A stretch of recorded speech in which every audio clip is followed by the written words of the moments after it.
So I think, if it's all right with you, Mark, we might start by asking you about Brecht. Ireland has a kind of a tradition of playwrights looking at and revisiting and doing versions of European classics, from Chekhov, Ibsen, Strindberg, and Russian playwrights whose names I can't pronounce. Turgenev. Turgenev, and, but not Brecht. So what is it about Brecht that attracts you? I think I first read Brecht just looking through plays in the library at university. I sort of found Brecht for myself. And I think actually what I responded to, first of all, was a certain sort of poetic sensibility. It's a very tangible, materialistic, I guess, sort of poetry, but it is a theatre poetry, and a very wry, sly sort of peasant humour in Brecht's writing, and both those really appealed to me. And I think alongside the politics, but I think certainly when he was the first wave of big Brecht productions in the 60s and 70s, they were sort of read and produced through the prism of a sort of English sort of Fabian socialism, which was a little bit sort of vegan and a little bit sort of hair shirty, and actually and there's a pleasure and a love of the concrete in the material, and as I say, a humour which is very different from a sort of smart boulevard humour, but there's a sort of peasant humour about Brecht that I was really drawn to, and that I thought that British productions and translations, for my money, hadn't quite honoured those things in Brecht. So that's why I was keen to have a go at doing some English versions of Brecht. Yeah, and so Life of Galileo, is a play that you had seen, and why pick that play to revisit? Yeah, I mean, the ambition of the play, that it's about a whole society with this incredible central character, this incredible part for an actor, was something that fascinated me. And actually, I did a couple of years before that, I did an English version of a Brecht play called The Mother. Not to be confused with Mother Courage, but he wrote a play called The Mother, which is from a Gorky novel, which is about the politicization of a working class mother, and in the end, she leads the Russian Revolution. So I made an English version of that a few years ago, and Brecht originally wrote that as a fantastic central part for his wife, Helena Weigel. But the rest of the cast was made up of a lot of amateur actors and a huge amateur chorus, and they played it in working class districts in, I was going to say Dublin, in Berlin. It was, the beginning of the rise of fascism, and then the left sort of reacting against that. And I made a version of that, and we did it in a totally free performance in a space called The Scoop on the South Bank. And sometimes we had 1,000 people a night. This is about 3 summers ago. Sometimes if the weather was good, we had 1,000 people a night. Many of whom just turned up because they were just walking down the street and just heard it was on. And by the end of the evening, they were clapping along with the song called "In Praise of Communism." And I thought that was rather something. It was great that most people who came there hadn't been to the theatre before. They hadn't heard of Brecht. They didn't bring with them anxiety and baggage about, am I going to understand these supposed techniques and things that are supposed. But also it made me realise that actually English people, although they frequently return these right-wing governments, if you scratch under the surface, they do have a great sense of sort of justice and fair play, and they root for an underdog. I think we were sort of more or less in a shopping mall, really. And I think if you did do that in a shopping mall in the American Midwest, maybe I'll be wrong, but I think you'd be sort of driven out of town. But actually, weirdly, these people who vote Tory governments in, they also have this sense of, so it actually sort of gave me an odd faith in the British people, that actually that underneath the surface there is a sort of communality that still sits somewhere underneath that. So I did that, and then the RSC then asked me to do the Galileo, and it's just great as a writer just to engage with a really great writer and try and get inside their mind and their way of working, and rethink the rhythms of your own language. You're trying not to make them fit into your rhythms, but trying to find their rhythms, I think, is just apart from this, just a really good technical exercise to do, just to sort of work different parts of your muscle as a writer. I mean, unfortunately, the Brecht estate insists that it's billed as translated by, which is dishonest. Because I mean, I have spent quite a lot of time in Germany now. I can just about, sort of order a coffee and stuff. But there's no, and so I did have the German text there and a German dictionary, but yeah, I had a literal translation as well. And most other times you'd be allowed to bill that as in a version by, but for some reason they have this thing, you have to call it a translation by, so it feels a little bit, trades descriptions was a little bit dishonest. Music is clearly a really important part of Brecht, and music has increasingly become an important part of your own original work as well. So could you talk a little bit more about what music means to you? Yeah, I mean, I suppose like most people, I've always loved music. I mean, it is something you grow up with and it's part of your life. But after I'd graduated from university, I was doing bits and pieces of jobs in London. I applied for a front of house job at the English National Opera, just because just saw it in the paper, English National Opera. I thought that'd be quite a nice thing to do. So then I found myself every night tearing tickets, selling programmes, and watched, because the repertoire keeps on changing, watching a lot of operas. They had really good programmes, very expensive programmes with lots of essays and stuff, but there'd always be somebody who'd leave one under their seat when they left at the end of the evening. So then I would take the programme home on the tube, and so I read, the essays about the composers and all the biographies of the singers and blah, blah, blah. So I almost felt like I did a sort of 18-month course in opera. And then somebody that I met there then asked me to be assistant director on an opera. So then I realised I was going to have to face a cast, and I didn't read music. So then I just bought different recordings. It was a Verdi Il Trovatore. So I bought different recordings and I bought the score and then taught myself not to read the music, but to look as though I was following the dots. So I just, it's when everybody's singing at the same time, there's like 8 vocal lines and they're singing fast, the pages go like that. But I would just be able to look as though it's so I sort of did all that, and then it's funny how you sort of do things and then so I sort of learnt some skills there, and then I I bought CDs and sort of learnt the repertoire, and then then the playwriting took over. So it was only a few years ago that I thought, hang on, I spent all that time and really enjoyed it, connecting with opera. I ought to put those things together. So I was introduced to a Northern Irish composer called Conor Mitchell, and Conor and I wrote a little short opera, and we wrote this song cycle for Mark Almond. That's called The 10 Plagues. You mentioned that, which he's recording at the moment. Yeah, he's doing it as a album that's going to come out in June, and that's one of those strange things. When you're 15, listening to Tainted Love on the radio, you don't think flash forward 30 years, you make an album with Mark Almond.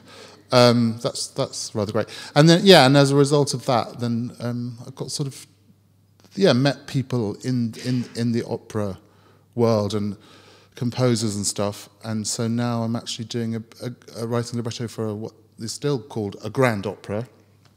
That sounds quite good in Dublin, doesn't it? A grand opera for the Norwegian National Opera. So it's a main stage, 16 the chorus, 17 the orchestra. Principals. Will it be in Norwegian? No, they did. They phoned me and offered me the job, and then I went, that was fantastic. I'd love to write that.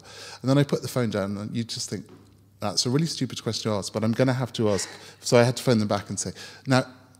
It's not in Norwegian. I don't speak Norwegian. They said, of course you don't. I said, I know, but Ravenhill, I didn't want to get 6 months down the line and then I handed something in English and you go, what? We wanted Norwegian. But no, I mean, actually, as in most countries, they have much better English than the English.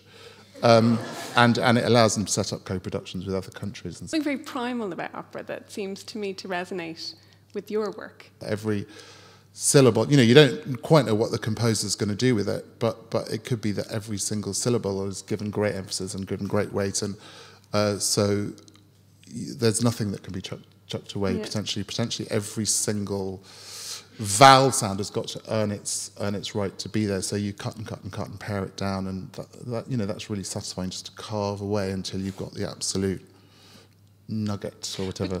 I mean, you would clearly be like that instinctively anyway. I mean, your plays are... I'm not sure languages. I mean, there's an excessiveness to the swearing, for example, or to the tone of the language, but very, very kind of concise. Yes, I suppose so, but yeah, I always look back at them and think they're a bit overwritten. Now I've worked on the opera libretto, it's so squeezed. Yeah, the plays look a bit, uncut. So you're becoming increasingly minimalist? Yeah, I guess. I don't know.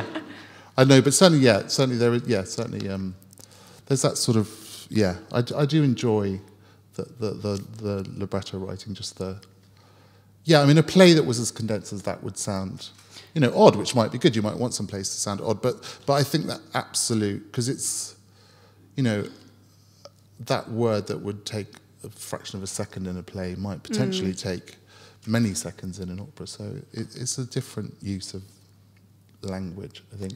Yeah, an understanding of language as music, in fact. Yeah, it's got to, but also there's got to be more gaps in the libretto in a way, because what's the score doing? It's not quite the subtext, but it's sort of space around the words, and it's doing other things, and the score can even be an argument with the words. So there's a lot of air around the words. There's something else going on that's the music, which in many ways, oftentimes is more important at some moments than the words, but so that they have a relationship with each other. One of the things I love about your work is the way that it confronts. And it confronts a reality, or it is skeptical about the reality that the characters are kind of creating for themselves on stage. And one of the moments that really struck me in your version of The Life of Galileo is the moment where Galileo is at the court and he's trying to demonstrate the proof of his theories about the solar system. And he says to the court, he has his telescope set up, and he says to them, look through the telescope at the sky and you will see. And none of them will look through the telescope. And it's an interesting moment. I mean, I wonder how you approach that, because as it's a history play, we can all sit in the audience and say, of course the Earth is in a solar system as opposed to an Earth-centric system. We know, we've got the answers. I wonder if you think about that or think of parallels for that now, today. Are there realities we're not confronting? Are there telescopes that we're not looking through? Oh, yeah, I'm sure there are. But yeah, I mean, I think the challenge of producing that play, Galileo, is that, the dice can be too, because we do have the benefit of hindsight, the dice can be too loaded, and the rest of the characters, a lot of the rest of the characters can sort of be played as sort of just idiots or clowns. Yeah. But actually, it's a fundamental, and and I don't know whether necessarily in our production that we've done that any better, but it's just a fundamentally different idea of how the world works. Before Galileo's generation, the idea of testing things and getting empirical truth was just not considered to be the way to acquire knowledge. You acquired knowledge through argument and discussion, and it was a philosophy. And if you could prove your case through argument, then that was the person who won the case. So the idea that you might set up tests and get empirical proof seemed to be rather cheap, sort of shoddy, pragmatic, sort of almost ignoble thing to do. So those people are brought up in this whole system of debate, argument, philosophy, and that's what creates reality, not these little grubby things pushing bits of metal around and seeing whether it moves to here, there, or whatever. And of course, so trying to honour the fact that those characters have got a worldview that was the dominant worldview, which we might now know or think is wrong, is the case of getting the balance in the play. So, yeah, and I guess as a playwright, or one of the things you'd hope to try and do is to sort of historicise the present, that every human being can't quite conceive that our moment in history is just another historical moment with its own set of circumstances. Our moment always feels like the eternal moment or the true moment or whatever. So, yeah, I mean, I don't know how often I've succeeded to do that, but I think to give us sense that this is a historical moment as much as any other moment, and that with hindsight we'll see that there are things that we thought were just givens that are just in 100 years' time will seem ludicrous. I think that's, to be able to move around our present, yeah, and to be able to get some sense of historicity, that's probably a made-up word, about it, is one thing that potentially you can do as a playwright. Yeah, so that's really interesting. So that suggests you have quite a lot of sympathy for the people who resist Galileo's truths. Or just to see them not as buffoons. Yeah. That there was a dominant worldview, and most of us at any given time can only see within that dominant worldview. That's, we can't. Yeah. We live within, most of what we believe and most of what we know is passed on to us by other people, and so that's of necessity going to be a little bit dated because it's being passed down rather than discovered. And very hard to resist as well. And obviously yes, and also obviously within the play, there are power structures that are enforcing that dominant worldview, and there are economic and political interests that are being served by that dominant worldview.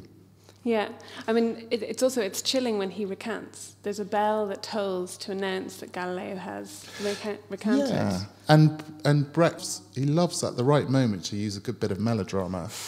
So in Mother Courage, you get Katerina on the roof drumming. So there's often just that couple of minutes in the play where he's using a trick that Boucicault or somebody might have used. There is always a little moment where he just goes, actually, just a few minutes here of full-blooded melodrama, and the moment of waiting to find out whether Galileo recants ramps up the tension and pretty much the melodrama after an evening of all sorts of different rich things, but essentially a sort of dialectically driven play of argument and ideas, and then just hits you with melodrama when it's needed. And I think what it creates is a real sense of ethical dilemma, that you understand why Galileo recants, you understand why he then writes a second book in secret and so on. But you see it as a real tension and kind of a humanity facing this ethical dilemma, and that runs through. I mean, that concern with ethical dilemmas and choosing which way to go is something again that runs through your work. Yes, I mean, Brecht's much better at those. He's much better at most things than me, but he's very good at choices and characters making and being confronted with choices, and he's able to see those. I mean, he thinks very much in a philosophical and dialectical way. So the plays are constructed on a series of choices. I think it's probably a bit more random in my own playwriting, but it seems so much to the fore in Shopping and Fucking right from the beginning. What are Lulu and what we're going to do with Gary? What are the choices there? What are they going to take the jobs that Brian is offering them? Yeah, I mean, I think I still. I mean, I do think there are ethical choices to be made in life and on the stage, and so I think a lot of the whole postmodern condition is sort of doing away with any sense of ethics and any sense of right and wrong, good and bad, and everything being relative. Mm-hmm. So I think one of the things that has interested me about plays is that we sort of exist in this sort of post-ethical sort of feel-good sort of haze, and that actually one of the things that drama can do is bring us to moments where actually something can clearly be right or wrong or good or good or bad. You get those things in maybe in sort of slightly more generic things, or in melodrama or soap opera or something, and then. But to have a sort of complex, it can still be complex, but there can still be choices between right and wrong. I think that sort of interests me, and that just feels exciting. It feels like drama as well. Yeah. Get in there like now that's good or bad. Yeah, and then the conflict is, as an audience member, or perhaps also as a writer, is where do your sympathies? I mean, what choice would you make? And how do you judge the character for making that choice? Yeah. Do you judge your characters? Do you sympathise with them? Do you? I don't know. I think I have quite an odd attitude to characters.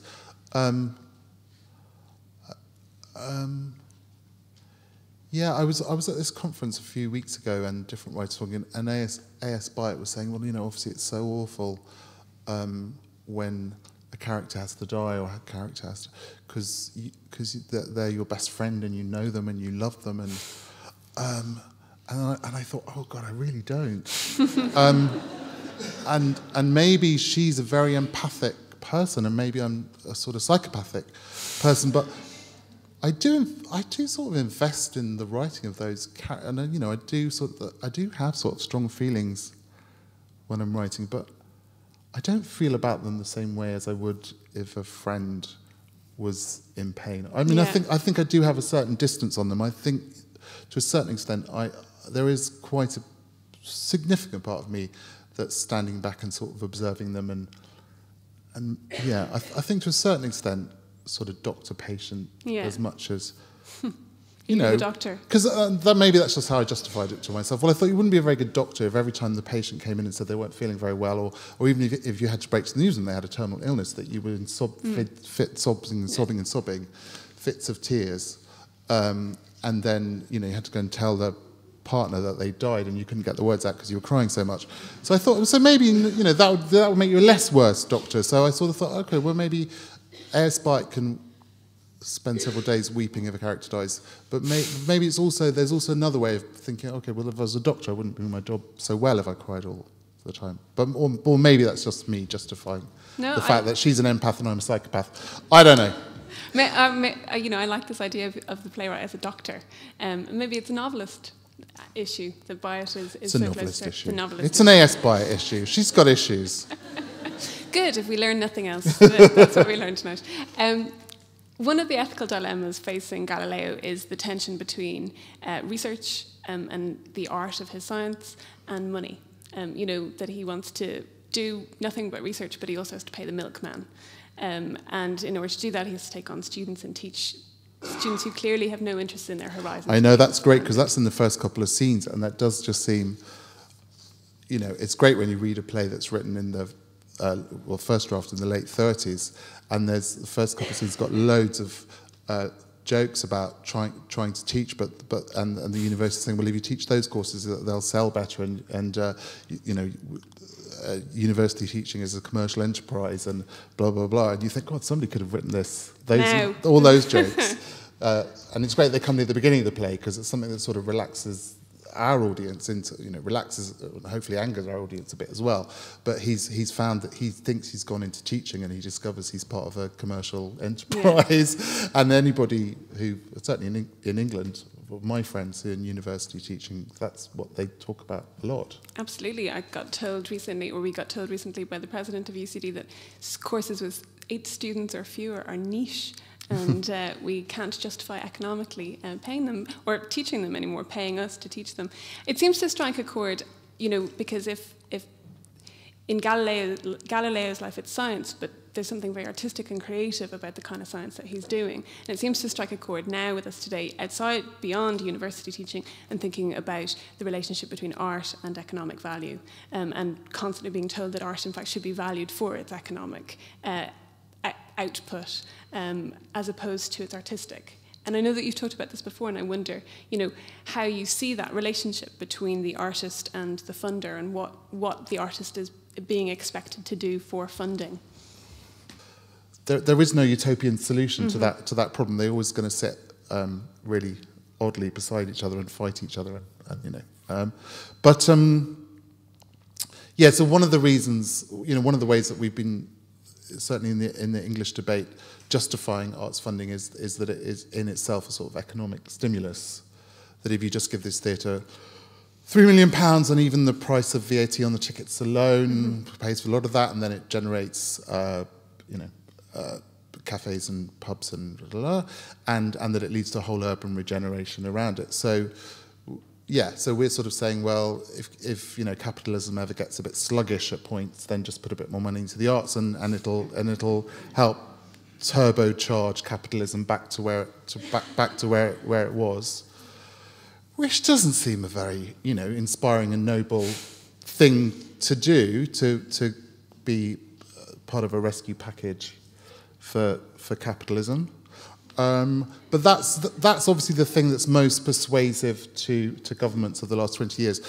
I mean, alongside that, and that worked slightly better with the New Labour government, was to say, well, we will do that, plus we'll send groups out into do education work and work with refugees and work with and sometimes people actually say, well, I know the work in the main house is rather elitist, but have you seen all the fantastic work that we're doing with schools and and community groups and everything? And that seems a bit odd as well, to just sort of say, well,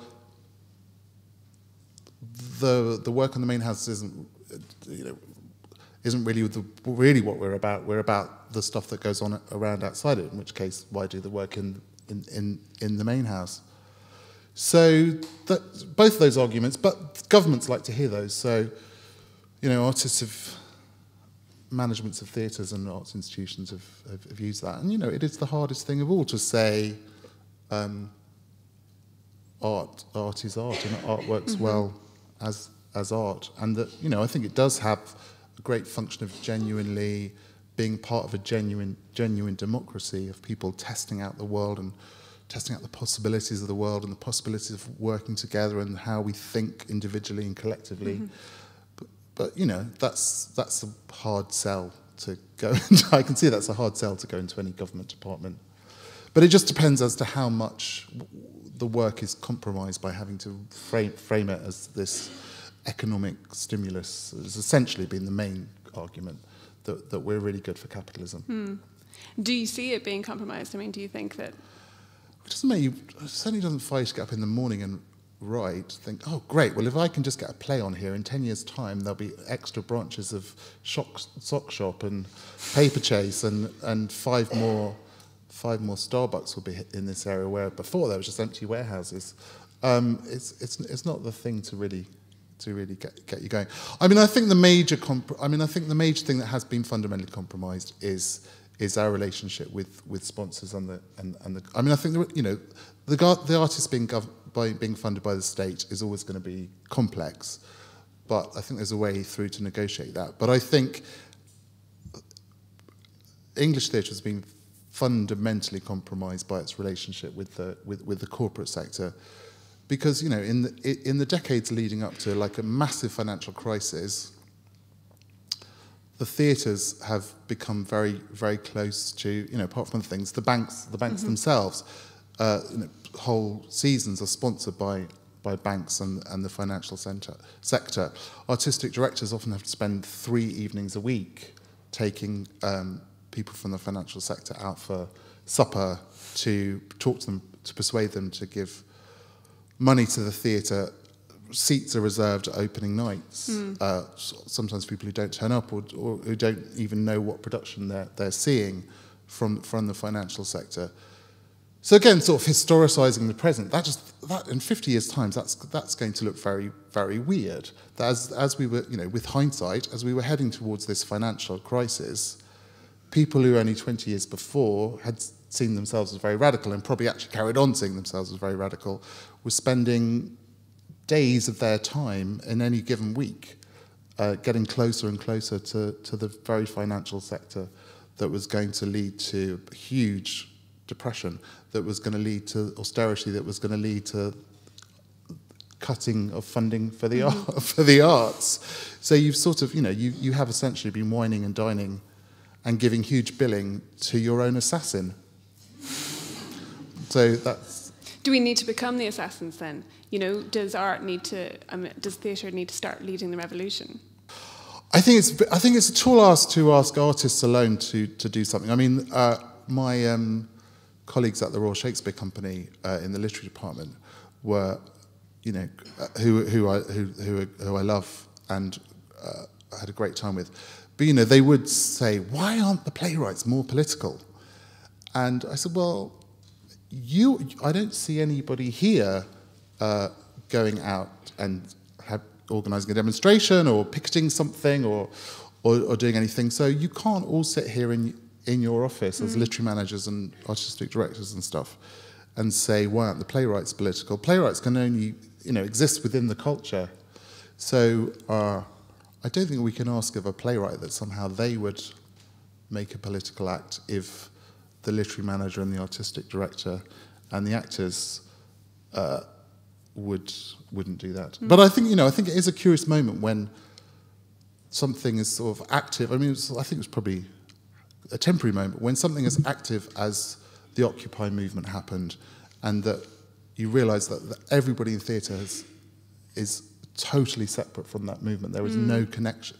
I'm talking about the experience in London and in England, but the whole theatre culture is totally separate and has got no connection with anything to do with the Occupy movement.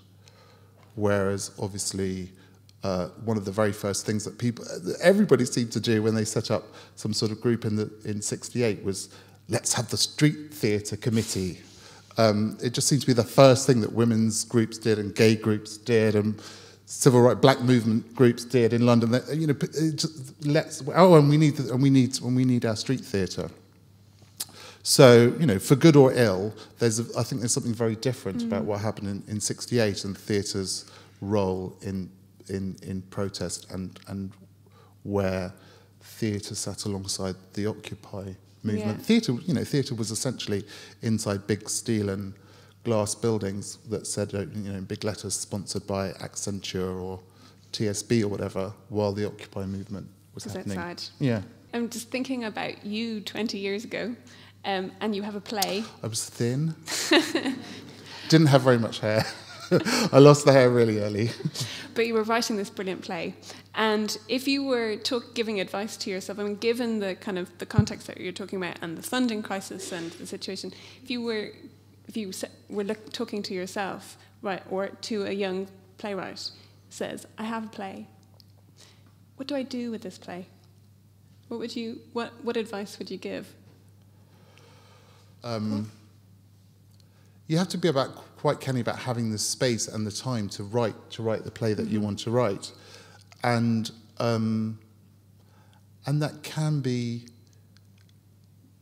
I did quite, and it gets harder and harder as every decade goes by because it gets so much more expensive to live.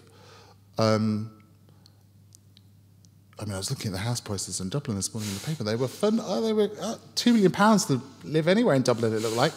And that's after the crash. But, I can see every year that just the things that are thought of that just make you into a sane human being just get more expensive. So even when I first arrived in London, you could still sort of do a sort of Morrissey, sort of Oxfam shop chic and sort of get away with it. And obviously we didn't have, and I love all these things, but obviously we didn't have the expense of running our smartphones and our laptops and all of those sort of things. You could still live a bit cheaper. I mean, not as cheap as you could when you could sort of squat things in the 80s and stuff. But then I look at kids today, and the kids today, but they literally would be thought of as mad if they didn't have really good trainers, really good clothes, really good smartphone. They would just be thought of as a freak and abnormal. So it's very hard to resist that, and so it becomes more, which is the attractiveness thing about capitalism, is that you have to go, even just to function as a human being, I'm going to have to earn £25,000-30,000 a year not to be treated as almost mad that I don't have these things. So you have to, in some way, before you can give up some stuff and accept that you're going to have to live in a way that people might conceive as nutty because of its poverty for a few years at least, before hopefully then you get produced and you start to make a living from it. But I can see that that's, with every year that gets harder and harder to do. Just the basic cost of being a human being means that young young people coming out of drama school and whatever, and with debt, with debt that we didn't have, instantly have to go into doing very long shifts on very long jobs. So there's less and less space to write. And then when there is the space to write, you're very anxious that it starts earning you money straight away. So you want to write something that a theatre's definitely going to produce or a TV company's definitely going to pick up on. So you start to look for what's the formula that will mean that you will get instant reward. Which is where patronage is meant to step in, so that you can create work that is kind of boundary pushing, or that is starting out as a germ of an idea and then that you can develop, as opposed to something that is instantly, as you say, commercially successful. Yeah, and I mean, there was it more or less was finishing by the time even I graduated, but there was, certain sort of tacit acceptance that unemployment benefit and housing benefit and stuff was patronage. Which there is a lot of, good English work that was produced during 60s, 70s, 80s because of housing benefit and unemployment benefit. If you were prepared to, it was never the life that the Daily Mail, it was never gold water taps, but you could live if you were prepared to live at a pretty bare subsistence level, you could actually have several years of benefits to get your theatre company started or to write your novel. Sort of, not very unwitting patron. But sort of accepted. Okay, well, if young people are given a few years to sign on, then bands will come out of that, and novels will come out of that, and films will come out of that. You're doing this masterclass tomorrow, and I think the theme for the day is, let me see, I wrote this down: truth, integrity, and risk. Yeah, I was asked to do truth, integrity, and risk. I would just start with some simple writing exercises and see where that takes us. I'll try and push them towards truth, integrity, and risk. But I mean, I'm very willing to be led with them. So if they want to do lies and safety, I'll resist. But maybe we'll end up with lies and safety. I mean, I just want to do some practical theatre-making, playwriting exercises, and whenever I've done those things, I haven't got a sort of manner. I mean, I think personally for myself, I set myself specific aims, but if I do a sort of teaching thing, it's really to allow that group of people to explore what they want to explore with me, setting some sort of structure. So, yeah, I'm not a sort of manifesto wielder in that way. So if they want to keep it all to themselves, hidden and within, that's okay with you? Well, it'd be nice if they wrote something down. Yeah.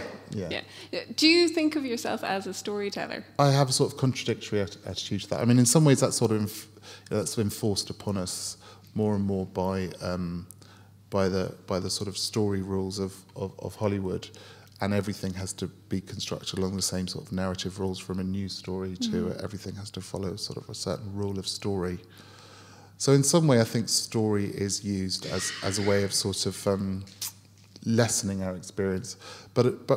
So I think I'm sort of fascinated by how much is there actually a basic human need for story, and how much is that sort of imposed. So I think quite a lot of my plays are sort of obsessed by story, but sort of have a bit of an argument with story, or still trying to work out how much of that is at all a sort of essential human need, or how much of that is sort of imposed as a cultural, political thing.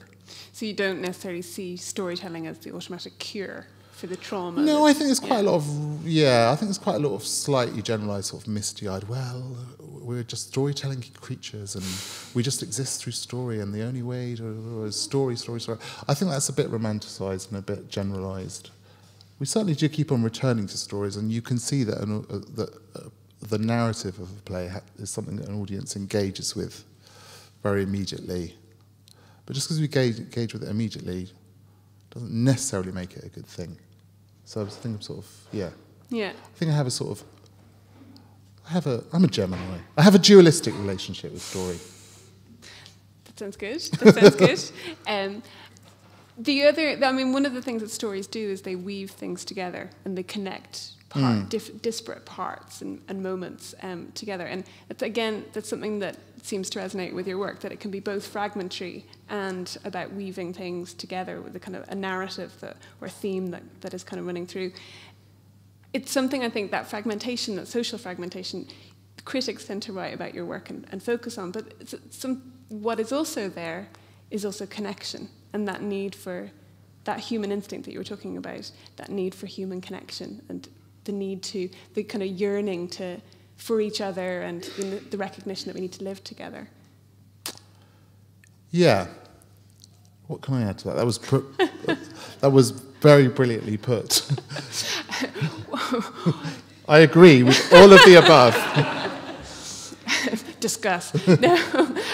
Yeah. Okay. I was just wondering, in terms of, do you see that? Is that something that your plays are about? How we live together? Yes. No, I was just thinking that some drama students were given this project. They had to go for 6 weeks or something, and they're locked in a room. It was like cheap teaching because there was no teacher there. Just sent them away. That's the future. And after 6 weeks, they'd been working on one play. They said that's what they came up with. They'd been sent to find out what the play was about, and they said, "Oh, it's how human beings interact with each other." And I thought, well, I think that could have been pretty much any play. So, yeah, no, I think again, yeah, I think the idea that no connections are possible, that everything is fragmented, and that nothing is connected, has been quite a sort of fashionable thought, and that there are no grand narratives, and I'm sure there's huge truth in that, but I think there is also still a sort of social ethical necessity to see whether there are any connections left and whether we can make any connections. And even if we fail to make connections, to make grand narratives and make everything add up, that still searching for that is necessary, even if it fails. I think it's just too easy just to go, nothing's connected, everything's fragmented, everybody's isolated, nothing makes sense, history was just, wasn't linear, blah, blah, blah. I think it's just too easy to sit back and rather bleak, just to sit back and go, it's all just a mess, nothing connects, give up. I think we just have to keep on trying, even if we're very suspicious of the fact that you can't explain everything through one big grand narrative. I think you have to give it a go.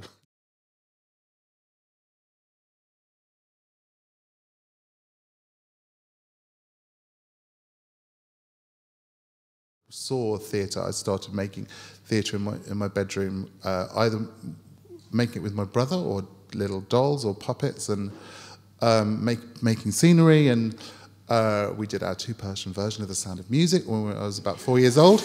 My brother had to play all the other parts. I was Maria. So that's a lot of children's play plus a count and a baroness and everything. But I just always made up plays, and then and I just carried on doing that. So I only wrote because I wanted to have something to act in or direct or to be part of. So I haven't. The words only exist for me as part of the process. So yeah. So I think of myself much more of a theatre maker than a writer. I mean, it seems like the bit of theatre that people like me to do the best is to write the words. I mean, if I had a choice, I would be more rewarded for being a director or a leading actor or something. But I seem to do best. People seem to like it when I write the words. So that's the bit that I sort of do the most. But I don't write anything else. I've got no notebook. I've got no diaries. I've got no letters. I've got no. The only words that I really do are the plays, and then I got involved in the dirty business of journalism as well, and I enjoyed that. I enjoyed seeing how words could fit into columns and articles and stuff like that. But those are the only 2 things that I've ever done with the written word. But writing libretti is probably a little bit like poetry, is it, or no? It's dramatic poetry. I mean, it exists as yeah. Yeah. But yeah, absolutely. But it's definitely dramatic poetry. It's moving forward. It's dynamic. It's shared between people. It doesn't have the same ability to really. Well, sometimes music can, but it doesn't have the same ability. Hasn't got the same reflective quality as reflective quality as a lot of good poetry. Tom? Just to follow on a little bit more from that, can you talk a little bit about your experience as a director, which you've been doing, I guess, a bit more lately with your own work and other people's work? Has that always been the plan to be directing more? And just could you talk a little bit more about that part of your work? Yeah, I mean, I think in an ideal world, I'd like to do more of it, but I haven't really done enough of it to get very good at it. You know, it's a real skill to direct and a real art. And like anything, I just think you need to do a lot of it. So I only really get a chance to do it every now and then. So in an ideal world, I'd just love to have my own theatre. Could be anywhere. I don't need to be in. Ideally, I'd have 8 actors and a building, and be in the middle of nowhere, and we just put on plays, and I could direct them and write them and everything. But and that would be. And then I could direct and learn how to direct. So I'm very aware that every time I direct, I don't have enough experience of it to do it particularly well. Whereas, you know, because with directing you need the resources, you need people, you need money, you need time to learn how to do it. Whereas with writing, I was able to just sit and write and write and write and rewrite and write and write until I could get reasonably good at it. And obviously, you can't just sit at your kitchen table and direct. I've tried, but you need the gatekeepers to give you the resources, and I was never very good at getting that, which is partly why I wrote. You know, I did bash on doors for quite a long time trying to get to direct more, and I didn't get that far. And I'm not that. I make no great claims for my directing. I would like to be a better director, but I think it's good from time to time to do some, because I think it makes you a better writer. It reminds you what it is, and so I like that contact with actors and the rehearsal room. And if somebody said now for 3 years you can just direct back to back to back, work for 3, I'd do it, because it would give me the chance to actually hopefully get good at it. But I'm very definitely rookie director still. Can I ask you? Can you talk a little bit about working on Shakespeare with the Wooster group? Because that's obviously like quite a left field thing to have done as part of your work. Yeah, it was like a once in a lifetime experience, and it was intense and great and fantastic. I'm really glad I did it. Yeah, it was this production of Troilus and Cressida that had been set up by the RSC in a co-production with the Wooster group, the New York-based performance art, sort of essentially, I guess, theatre group, the Wooster group. So the idea was that Rupert Gould, esteemed English director, floppy hair, would his way into the rehearsal room and direct the English actors as the Greeks, and that Liz in New York would direct the American actors in the Trojans, and then they would bring them together as part of the Cultural Olympiad. Rupert wrote a film script which somebody amazing was producing it. Like I think it was Justin Timberlake. So then he got a phone call like a few weeks before rehearsals from Justin Timberlake saying, "We've moved the dates. Your movie is going to shoot at the time when Rupert was supposed to be rehearsing the Troilus and Cressida." So I was literally the only person in the RSC who was available. Not even the box office staff were available because I was just writing. So you can just stop and start any time to direct the Greek bit. So after just a few weeks, I found myself in a room with the English actors working on Troilus and Cressida. So it was great. I mean, it's a strange, fascinating, dark, difficult, complex play. So we explored it as best we could, and then we literally cut and pasted our scenes backwards and forwards between us doing, I hope, sort of intelligent, text-based. I think, quite good, rigorous, embodied, quite physical, sort of British acting, and then they had their microphones and their video screens and performance art, and so it was a sort of weird, sort of cut and paste sort of thing that didn't quite work, but it was a really great thing to do, and I was able to go and watch their rehearsals as well. So to be part of 2 completely different rehearsal processes that were happening at the same time was. It was 8 weeks of sort of madness, but really, yeah, but great. It's one of those things you think, that is a once in a lifetime experience, and it was, I don't know, it was great. It was a bit like fighting the Trojan War, but it was good. It was good.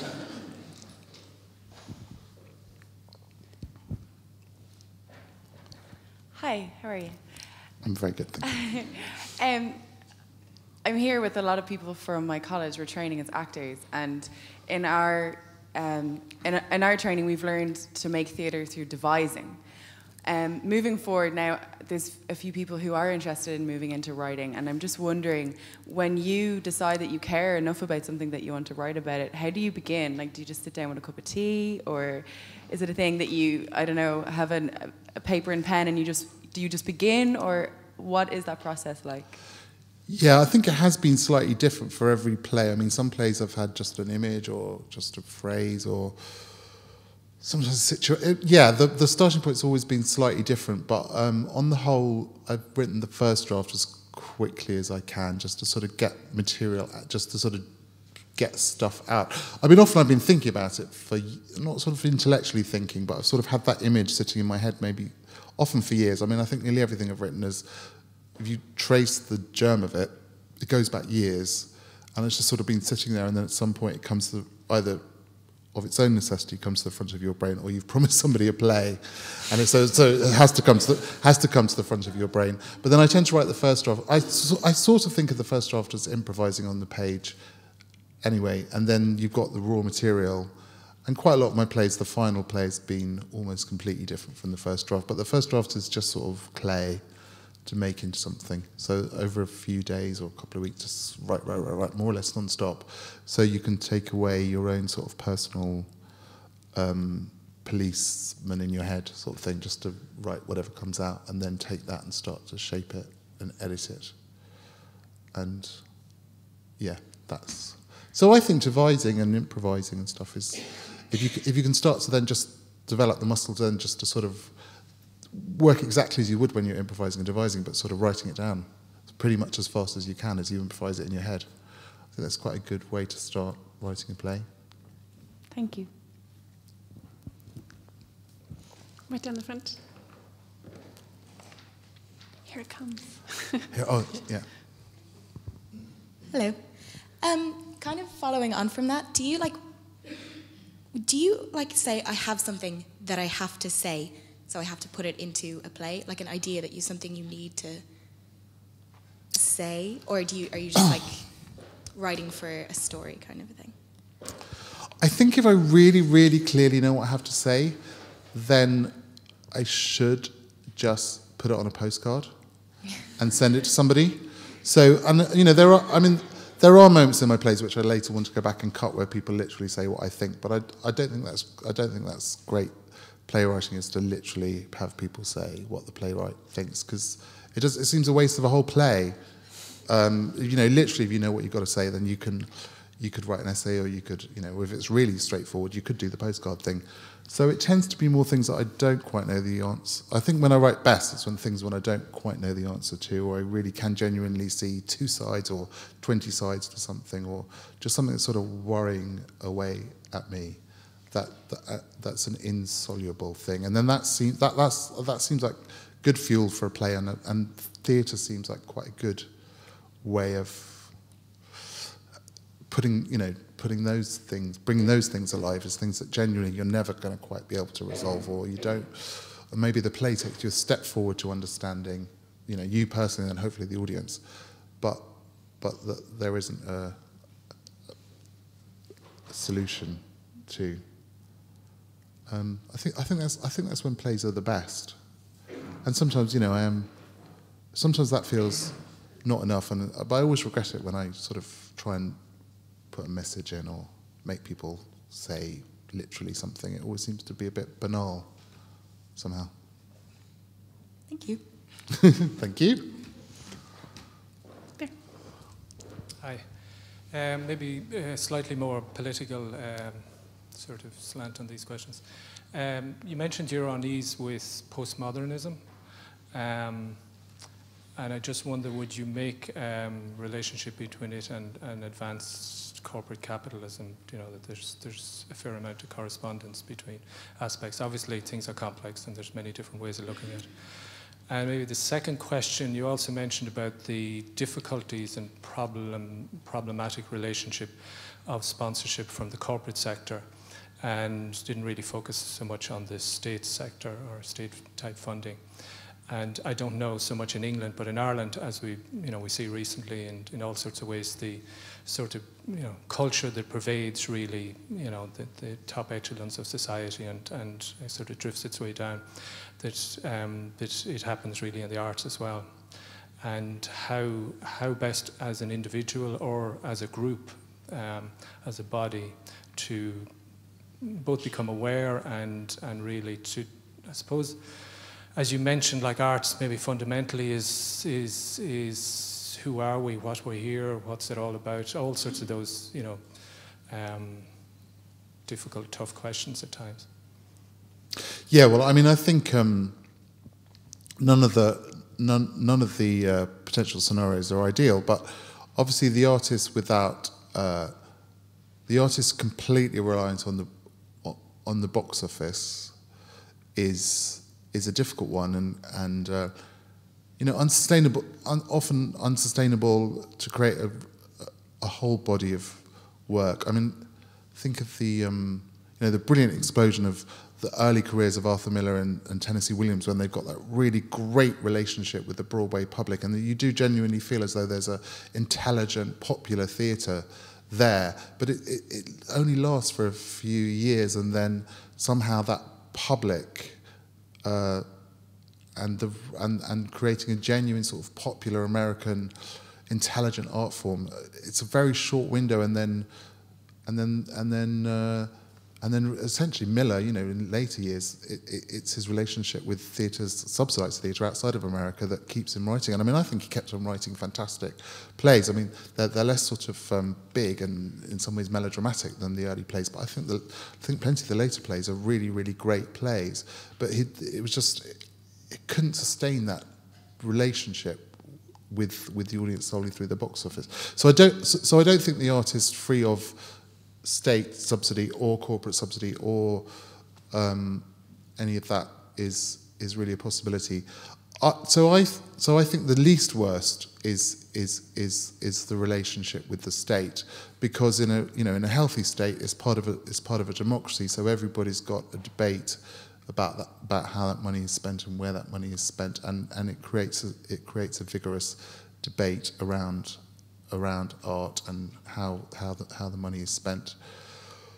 So there's always a danger that you get levels of sort of bureaucracy and administration connected to state money, and there's a danger that the artist there's a pressure to write sort of socially worthy art just to justify the money. It's got to be sort of have an element almost of social engineering about the work, but I think those can be negotiated because it's part of a democratic process, much more than through the relationship with the corporate sector or the straightforward living by the box office method, which obviously would make a few writers for a short while very rich, while the rest of the writers would have to be waiters, or actors, and we'd all have to be waiters.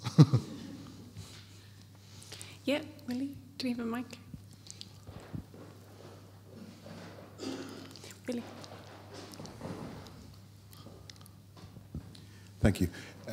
Mark, you've spoken about history, about social history, political, theatrical. I'm thinking also of cultural history projects like your work with Betty Bourne. If you think about a young playwright or anybody starting to write with that impatience to be contemporary and to write something contemporary, how useful is it to actually address what has gone before?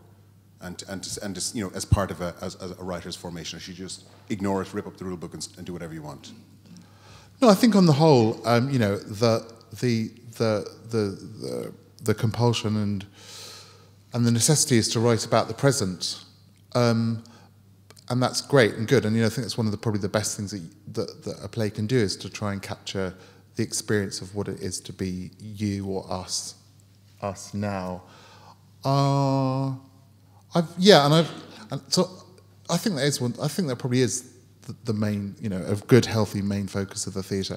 I've slightly put history in relationship with history in some of the plays, because I think there is something that happened with neoliberal capitalism, is it does seem to cut off any sort of contact with the past. I mean, you do get sort of history channels and stuff. You get a sort of popular history, but a sense of a genuine connection with the national and a people's history seems to not quite suit that speed, and so if you don't have that sense of history, I think it is easy to lose your way and not to be able to find your way to eternally live in the present, sort of in a loop.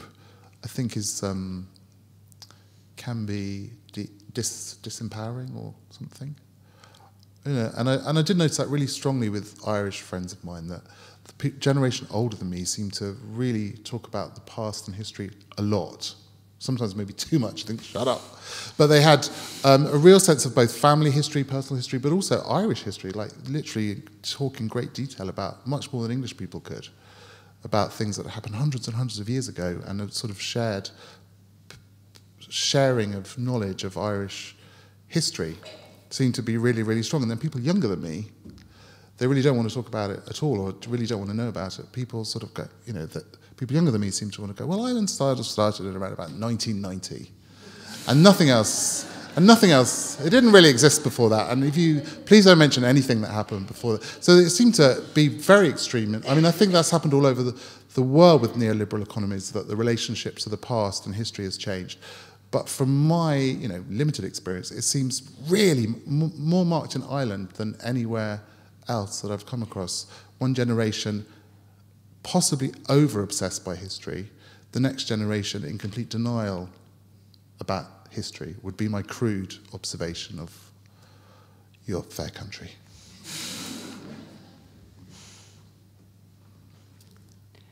No one is shouting to contradict you. Come on, shut me down.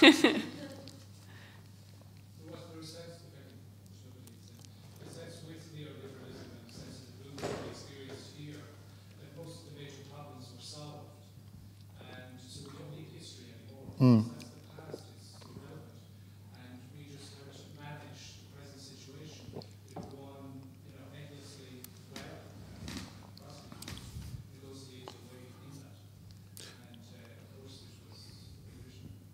Yes, and that was, it was a declared philosophy, wasn't it? The end of history.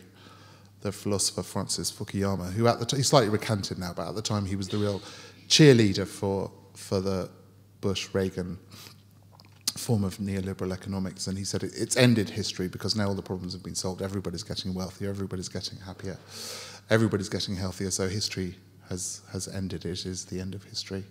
And then, as you say, sort of history came back again a few years ago with a bump.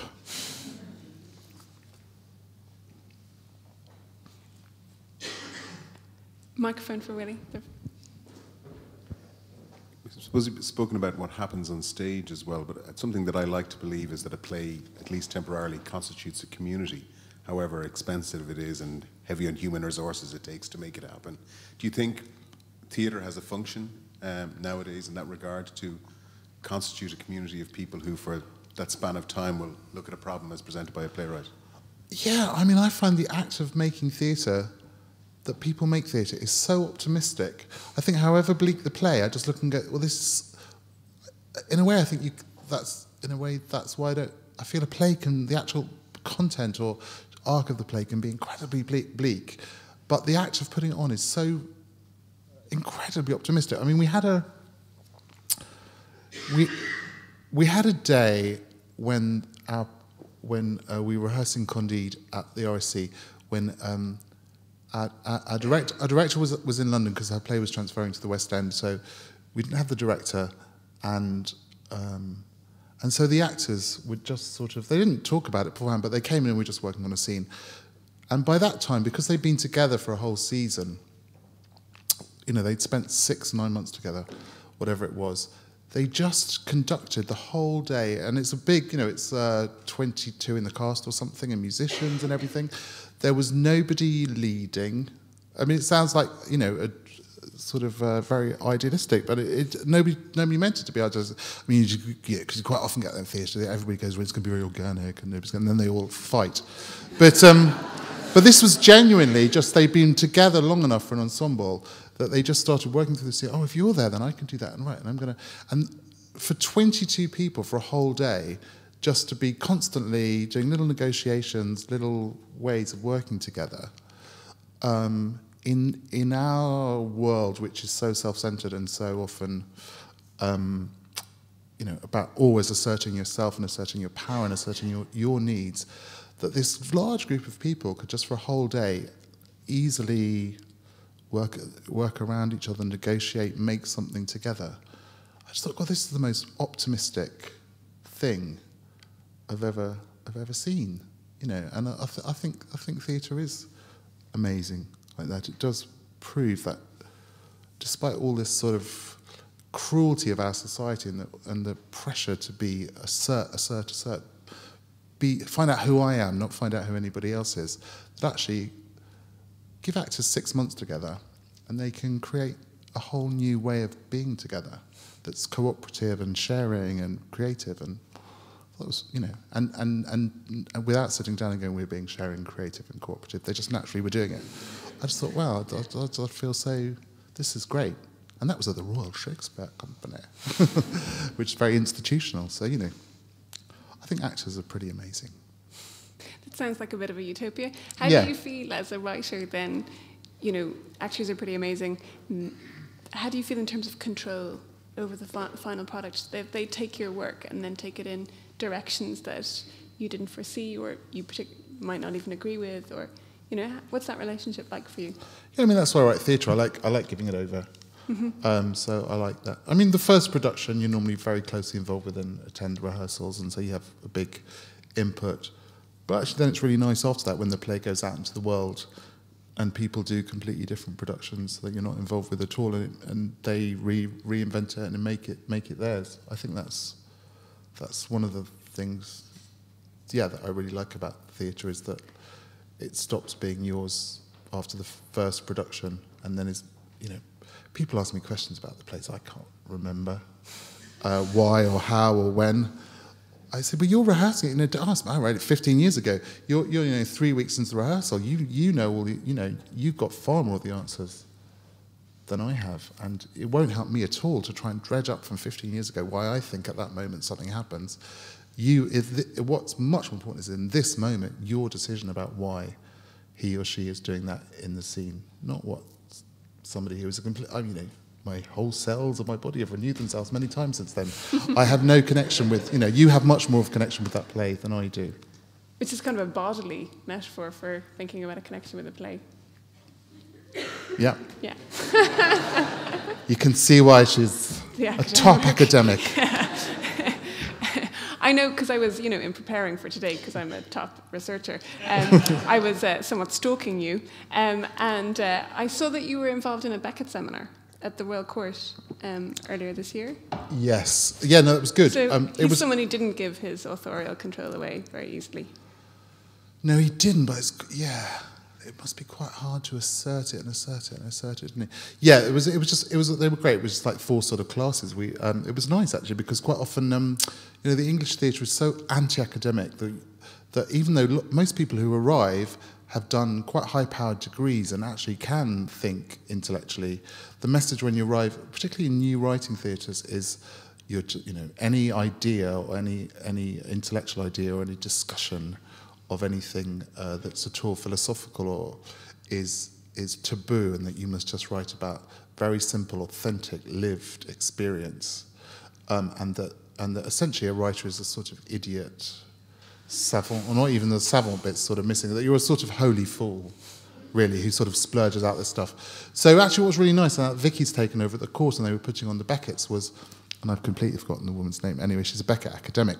So the playwrights were invited, and we had full-on sort of, post-structuralist sort of lectures about Beckett, and the playwrights were a bit sort of like, but you don't do that to playwrights. But then actually everybody really got into it, and because actually, most people have actually studied that stuff at university, but just they're told to forget that when they start working in the theatre, which always seems a bit odd. So actually we had, there was like proper classes, lectures on Beckett. Right, so that sounds like quite a fruitful conjunction of academia and creative. Yeah, and I think we should do more of that. I mean, there is this very anti-intellectual culture, well, in England in general, but in the theatre, that to be clever is to be punished in the theatre, which just seems a bit. I don't know why that. It just seems a bit odd. Yeah. No, I mean, I see that suspicion all the time. But then you get the opposite extreme as well. So the theatre and the academia have moved so far apart that then you do get some very sterile pieces of theorising about performativity and stuff in academia. That's gone more and more down that route. I mean, even when I was at university, there was a closer connection between what was being studied in the academy and what was being made in the theatre. And the theatre's become more and more sort of pragmatic as the academy has become more and more sort of theoretical and more sort of performance studies based rather than sort of theatre studies based. So they have sort of drifted apart in a big way, and I think they've got things to learn from each other. And so I think more of a dialogue between those could potentially be really, really good for both of them. I think that sounds like a really, really good thing. It's a deal. You're on. It's a deal. Unless there are any other questions, burningly, I think this was a fab way to spend World Theatre Day. Happy World Theatre Day. Happy World Theatre Day, everybody. And thank you to Mark for giving us so much time. Thank you.